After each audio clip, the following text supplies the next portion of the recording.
हम बेवफा नहीं। एक कप चाय मिलेगी? चलते चलते ठिठक गई थी मैं। नज़र उठाकर देखा तो बस देखती रह गई। उन आँखों में न जाने कैसा सम्मोहन था। एक अजीब सी कशिश थी उनकी आवाज़ में। कुछ कहती उससे पहले ही वे चाय का कप मेरे हाथ से लेकर मुस्कुराते हुए आँखों से ओझल हो गए। कुछ जानती पहचानती उससे पहले ही मेरे दिल पर उनका जादू चल गया था। यही तो थी हमारी पहली मुलाकात, जिसने कुछ ही पलों में मेरी दुनिया बदल दी। यूँ लगा मेरे ख्वाबों का राजकुमार मुझे मिल गया। वे मेरे फुफेरे भाई के दोस्त थे और उन्हीं की शादी में शरीक होने के लिए आए थे। हर पल उनका व्यक्तित्व मेरे दिलो दिमाग पर छाया रहता। तिलक की रस्म के बाद सभी रिश्तेदार हॉल में बैठे थे। नाच गाने की महफिल जमी हुई थी। वे तबला बहुत अच्छा बजा लेते थे।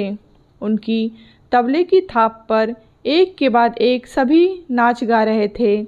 मैं भी वहाँ कहाँ रोक पाई खुद को, थिरक ही उठी उनके थाप पर।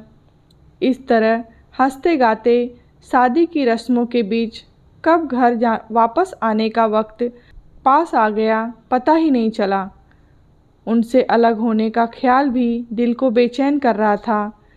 दिल ने चाहा जाकर उन्हें अपने दिल का हाल बता दूं, पर किस तरह प्यार का इजहार करूं समझ में नहीं आ रहा था।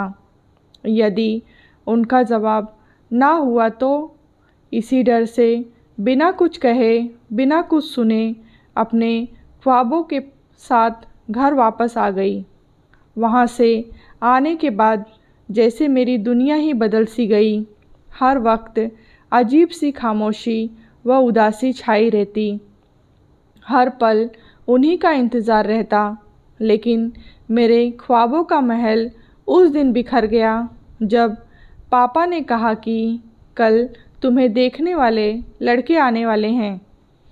अपनी बेबसी पर दिल रो उठा। वह वक्त भी आ गया जब तैयार करके मुझे कई अपरिचितों के बीच बैठा दिया गया।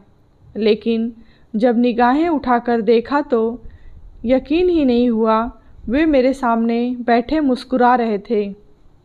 पर ये क्या, मेरी खुशी तो पल भर की ही थी, क्योंकि मेरे रिश्ते के लिए वे नहीं, उनके पास बैठे उनके मित्र आए थे।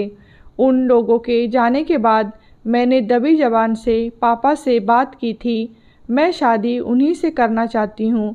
तब पापा ने अपना फ़ैसला सुनाते हुए कहा, तुम नहीं जानती, वह लड़का एक दुर्घटना में अपनी आवाज़ खो चुका है और ऐसे लड़के के साथ मैं तुम्हारी शादी हरगिज़ नहीं कर सकता। पापा की बातें सुनकर मैं सन्न रह गई। मैंने पापा से बहुत मिन्नतें की, पर वे नहीं माने और मुझे उन्हीं की मर्ज़ी से मंडप में बैठना पड़ा। विवाह की रस्मों के बीच जब भी वे मेरे सामने आते, मुझे लगता कि उनके लब मुझे बेवफा कहकर पुकार रहे हैं। वे तो खामोश थे, लेकिन मेरा दिल बार बार कह रहा था, हम बेवफा हरगिज़ न थे, पर हम वफ़ा कर न सके।